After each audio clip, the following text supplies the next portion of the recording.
Aujourd'hui, je vais vous parler de la loi et de la grâce, mais aussi du péché. Mais qu'est-ce que c'est le péché? Le péché, c'est une désobéissance envers Dieu, quelque chose d'immoral envers Dieu, parce que Dieu est saint.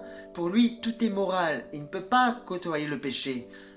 Alors, le péché est entré sur la terre à partir d'un seul homme qui est Adam, puisqu'il a désobéi Dieu. Et depuis, tous ont péché. Les gens faisaient n'importe quoi avec le péché. Il fallait bien instaurer une loi. La loi a été instaurée à partir du péché. C'est comme si quelqu'un grille le feu rouge, il y a bien une loi pour ça, pour qu'il soit puni selon sa faute, selon les conséquences. S'il n'y avait pas de loi, tout le monde ferait n'importe quoi. Eh bien, c'est pareil. C'est que la loi a été donnée à partir du péché afin qu'ils soient punis selon leur faute, selon les conséquences. Sinon, il n'y avait pas... Sinon, tout le monde ferait n'importe quoi. Ils ont fait n'importe quoi. Parce qu'ils ont désobéi Dieu. Alors, c'est pour ça que la loi a été instaurée. La loi n'existe pas sans le péché, mais le péché existe sans la loi. Voyons ce que dit la Bible dans Romains 5 à partir du verset 12. C'est pourquoi, de même que par un seul homme, le péché est entré dans le monde, et par le péché la mort, de même la mort a atteint tous les hommes, parce que tous ont péché. En effet, avant que la loi ne soit donnée par Moïse, le péché était déjà dans le monde. Or, le péché n'est pas pris en compte quand il n'y a pas de loi. Pourtant, la mort a régné depuis Adam jusqu'à Moïse, même sur ceux qui n'avaient pas péché par une transgression semblable à celle d'Adam, qui est l'image de celui qui devait venir. Mais il y a une différence entre le don gratuit et la faute. En effet, si beaucoup sont morts par la faute d'un seul, la grâce de Dieu et le don de la grâce qui vient d'un seul homme, Jésus-Christ, ont bien plus abondamment été déversés sur beaucoup. Et il y a une différence entre ce don et les conséquences du péché d'un seul. En effet, c'est après un seul péché que le jugement a entraîné la condamnation, tandis que le don gratuit entraîne l'acquittement après un grand nombre de fautes. Si par un seul homme, par la faute d'un seul, la mort a régné, ceux qui reçoivent avec abondance la grâce et le don de la justice régneront à bien plus forte raison dans la vie par Jésus-Christ lui seul. Ainsi donc, de même que par une seule faute, la condamnation a atteint tous les hommes. De même, par un seul acte d'acquittement, la justification qui donne la vie s'étend à tous les hommes. En effet, tout comme par la désobéissance d'un seul homme, beaucoup ont été rendus pécheurs. Beaucoup seront rendus justes par l'obéissance d'un seul. L'intervention de la loi a entraîné la multiplication des fautes. Mais là où le péché s'est multiplié, la grâce a surabondé. C'est pas que la grâce a couvert le péché, mais c'est que la grâce est passée bien au-delà du péché. Ainsi, de même que le péché a régné par la mort, de même la grâce règne par la justice pour la vie éternelle par Jésus-Christ notre Seigneur. Amen. Il fallait bien instaurer cette loi afin qu'ils soient justement punis selon leurs fautes, selon leurs conséquences. Et pour mettre des barrières, des limites à ne pas dépasser justement.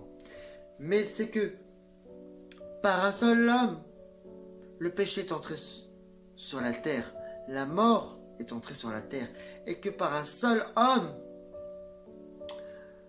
un seul acte d'acquittement de la justification qui donne la vie, de la vie éternelle justement, pour la vie éternelle, par Jésus-Christ. C'est Jésus-Christ qui t'offre cette possibilité. Avant que la foi vienne, nous étions prisonniers, esclaves, sous la garde de la loi en vue de la foi. qui devait être révélée. Ainsi, la loi a été le guide chargé de nous conduire à Christ, afin que nous soyons déclarés justes sur la base de la foi. Depuis que la foi est venue, nous ne sommes plus soumis à ce guide. Nous ne sommes plus sous la loi, mais sous la grâce. Nous ne sommes plus sous la loi de la condamnation, mais sous la grâce de l'amour de Jésus-Christ. Oui, parce que... Pourquoi la loi de la condamnation? Parce que on devait faire des sacrifices, c'est vrai. On ne doit plus faire ce genre de sacrifice, parce que Jésus s'est donné pour toi. On devait offrir des animaux sans défaut pour se faire racheter de nos péchés. Mais c'est Jésus-Christ qui s'est offert comme un animal sans défaut. Pourquoi sans défaut? Parce qu'il n'a commis aucun péché sur la terre. Comme un agneau sans défaut. Il s'est offert rien que pour toi. Alors, oui, des fois on peut pécher, c'est vrai, parce que c'est plus fort que nous. Notre être intérieur, notre corps, est attiré par le mal, puisqu'on est né avec le péché. Mais souvent, c'est justement cela. Justement, on a envie de faire le bien qu'on n'arrive pas à faire. Mais le mal qu'on ne veut pas faire, on le fait, sans le vouloir. Comme disait Paul, en effet, le bien que je veux, je ne le fais pas. Et le mal que je ne veux pas, je le fais. Si je fais ce que je ne veux pas, ce n'est pas moi qui agis, mais c'est le péché qui habite en moi. Ainsi, je découvre cette loi. Quand je veux faire le bien, c'est le mal qui se présente à moi. Au fond de moi-même, la loi de Dieu me plaît, mais je trouve dans mon corps une autre loi. Elle lutte contre la loi avec laquelle mon intelligence est d'accord. Cette loi me fait prisonnier de la loi du péché qui est en moi. Me voilà bien malheureux. Qui va me libérer de ce corps qui me conduit vers la mort? Remercions Dieu par Jésus-Christ, notre Seigneur. Ainsi, avec mon intelligence, j'accepte la loi de Dieu, mais avec ma faiblesse, j'obéis à la loi du péché. Ça veut dire que on est de nature pécheur depuis qu'Adam a péché. Et c'est vrai qu'on est né avec, parce que le péché a habité en nous. Et c'est notre faiblesse. C'est pour ça qu'on obéit à la loi du péché. Malgré nous. Et c'est vrai, lorsque on a donné sa vie pour Jésus-Christ, qu'on est converti en Jésus, c'est vrai, on ne devrait plus pécher. Mais par moments, on peut être tenté vers le mal. Mais depuis que tu as accepté Jésus, c'est le Christ qui vit en toi. Alors peut-être que tu te dis, vu qu'il y a la grâce, il va me pardonner. C'est vrai, Dieu est fidèle et juste et bon pour te pardonner. Lorsque tu te repens sincèrement. Mais attention à ne pas trop en abuser. C'est vrai que quand tu es sincère, tu te repens. Non, tu n'en abuses pas. Ne te culpabilise pas non plus. Mais attention à ne pas trop en jouer de la grâce. Parce que si jamais ce soir, tu meurs sans te rependre et que tu as péché juste avant, eh bien, où tu seras? Tu seras mort avec le péché, avec ton péché. Bien sûr, c'est difficile de se débarrasser. On a bien une addiction qu'on a du mal à se débarrasser. Une addiction. Eh bien, Dieu peut te libérer. Jésus peut te libérer. Tout simplement, il faut s'abandonner à Jésus-Christ à 100%. Afin que tu sois libre, mais plus esclave du péché. Mais que tu sois libre en Jésus-Christ. Parce que il vient un temps où Dieu va te dire un peu plus sévèrement. Il va te faire comprendre. Il y aura des circonstances peut-être aggravantes qui te fera que tu comprendras et tu auras peur. Eh bien, surtout, la grâce, oui, tant qu'elle est disponible, ça va, mais il faut faire attention à ne pas trop en jouer. Parce que, alors, que dirons-nous donc? Est-ce que allons-nous persister dans le péché afin que la grâce se multiplie? Mais certainement pas. Nous qui sommes morts pour le péché, comment pourrions-nous encore vivre dans le péché? Oui, voyez-vous, puisque c'est Christ qui habite en nous lorsque nous avons accepté Jésus-Christ, on ne devrait plus pécher, puisque le péché, ça représente la mort. Jésus-Christ, la vie. Alors, est-ce qu'on va persister dans le péché pour que la grâce puisse se multiplier? Non, ça ne marche pas comme ça. Et sachez que l'amour est l'accomplissement de la loi. La grâce, la foi est l'accomplissement de la loi. Elle n'abolit pas la loi. Non. Elle n'abolit pas la loi. C'est juste l'accomplissement. C'est-à-dire la loi restera toujours la loi. Mais il y a la grâce en plus. Tout simplement, ce qu'on a aboli, c'est les sacrifices qu'on faisait avant. On ne doit plus le refaire. Parce qu'on devait donner des animaux sans défaut. C'est ce sacrifice-là. Des animaux sans défaut. Pour se faire pardonner de nos péchés. Depuis que Jésus a donné, s'est donné comme un animal sans défaut parce qu'il n'a jamais péché, on ne doit plus le refaire. C'est pour ça que c'est ce sacrifice qui a été aboli. Alors, il y a ainsi abolition de la règle précédente. On parle bien de la règle et non de la loi. À cause de son impuissance et de son inutilité, puisque la loi n'a rien amené à la perfection, mais par ailleurs, il y a l'introduction d'une meilleure espérance par laquelle nous nous approchons de Dieu. C'est pour cela que Jésus est le garant d'une bien meilleure alliance. Et là, je parlerai d'une nouvelle alliance. Mais qu'est-ce que c'est une nouvelle alliance? Peut-être que pour toi, ça te paraît un peu comme du charabia.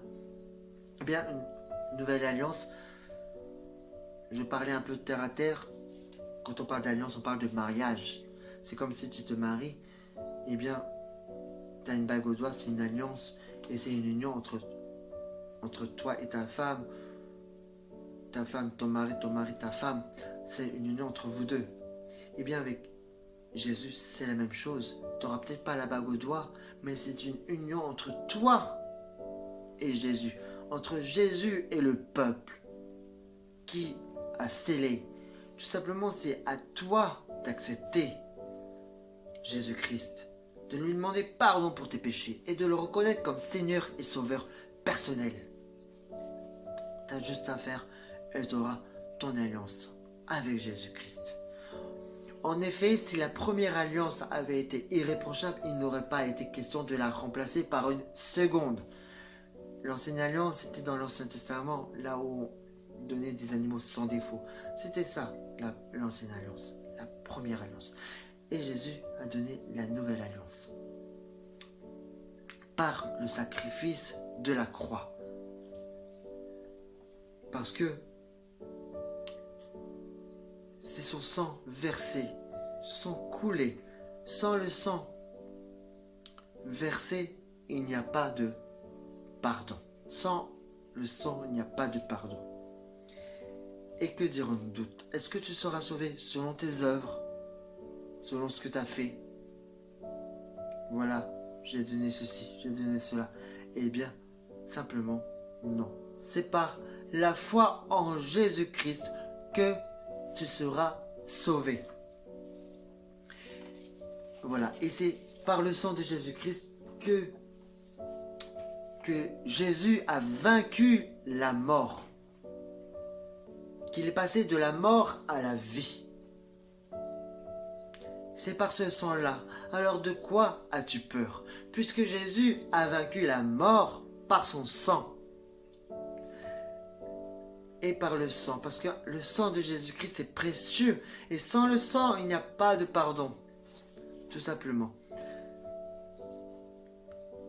Or, là où il y a le pardon des péchés, il n'y a plus à présenter d'offrande pour le péché. Ainsi, frères et sœurs, nous avons, par le sang de Jésus, l'assurance d'un libre accès au sanctuaire.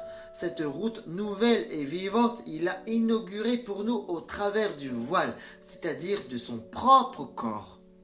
Approchons-nous donc avec un cœur sincère, une foi inébranlable, le cœur purifié d'une mauvaise conscience et le corps lavé d'une eau pure.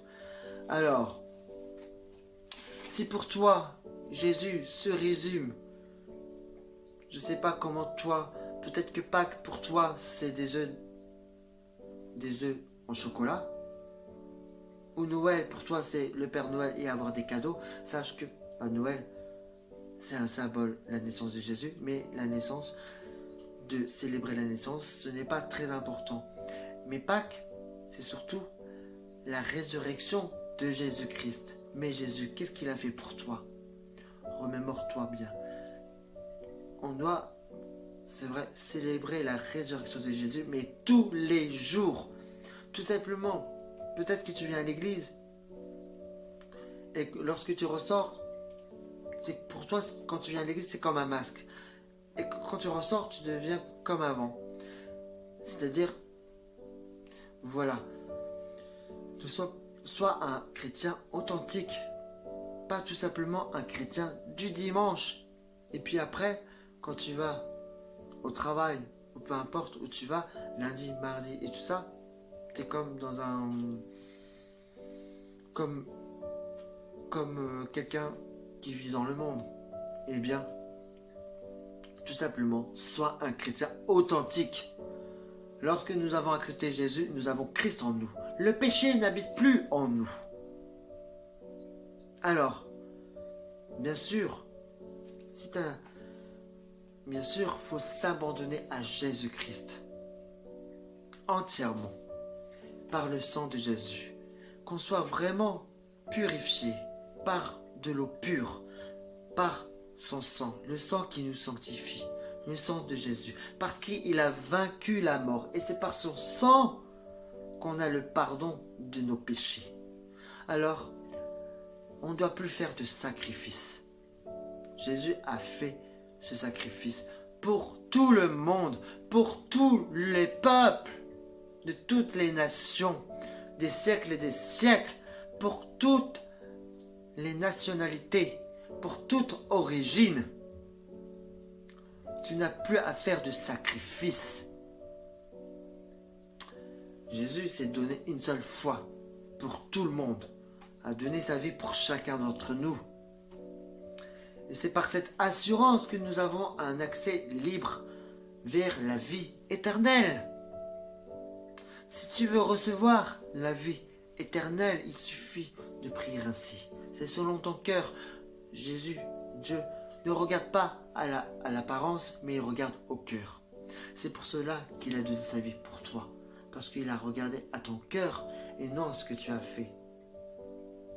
Alors tu peux faire cette prière. Seigneur Jésus, je te demande pardon pour tous mes péchés. C'est vrai, je me suis éloigné de toi. Aujourd'hui, je reviens vers toi. Je t'ouvre mon cœur. Je suis sincère devant toi. Je suis humble. Je m'humilie devant toi. Ô Seigneur Tout-Puissant, pardonne-moi mes égarements, tous mes péchés. Enlève tout ce qui ne vient pas de toi en moi, Seigneur, afin que je sois libre pour toi, pour t'adorer. Ô Seigneur Jésus, je te remercie pour ton amour pour moi. Je t'accepte dans ma vie, dans mon cœur, comme mon Seigneur et mon Sauveur personnel. Je te remercie pour ton amour, ô Seigneur. Guide-moi sur le chemin que tu veux qu'il soit. Et change mon état, change ma vie, change mon cœur. Dans le nom tout-puissant de Jésus-Christ. Amen. Amen. Alléluia. Soyez bénis, je voulais vous partager ça. Soyez tous bénis et sachez que le plus important, c'est la résurrection de Jésus et qu'il a donné sa vie pour chacun d'entre nous. Soyez tous bénis.